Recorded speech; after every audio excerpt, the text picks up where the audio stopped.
કેમ છો દોસ્તો? તો આજે આપણે ધર્મયુગમાં જાણીશું એક નવી કથા જે ભગવાન શિવને સમર્પિત છે.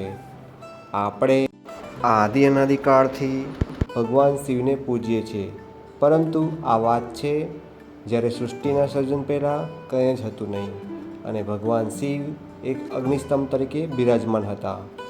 જ્યારે ભગવાન બ્રહ્મા અને ભગવાન વિષ્ણુ વચ્ચે એક વિવાદ થયો કે આ સૃષ્ટિમાં કોણ મોટું, ત્યારે આકાશવાણી થઈ કે જે આ અગ્નિસ્તંભનો છેડો પહેલો શોધી લાવશે તે મોટું ગણાશે.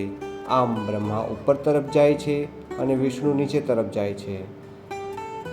આમ કરતાં કરતાં વર્ષોના વર્ષો, ભવોના ભવ વીતી જાય છે. એટલે આ જગ્યાએ જે અગ્નિસ્તંભ હતો તે જગ્યા ભવનાથ તરીકે પ્રખ્યાત થાય છે. આ જગ્યા ગિરનાર પર્વતની તળેટી પર બિરાજમાન છે. આ મંદિર ભવનાથ મંદિર તરીકે વિખ્યાત છે, જે ગુજરાત રાજ્યના જૂનાગઢ શહેરમાં આવેલું છે. જો આ માહિતી તમને સારી લાગી હોય તો મારી ચેનલને લાઈક કરજો, શેર કરજો અને સબસ્ક્રાઈબ કરજો. જય સોમનાથ, જય મહાદેવ.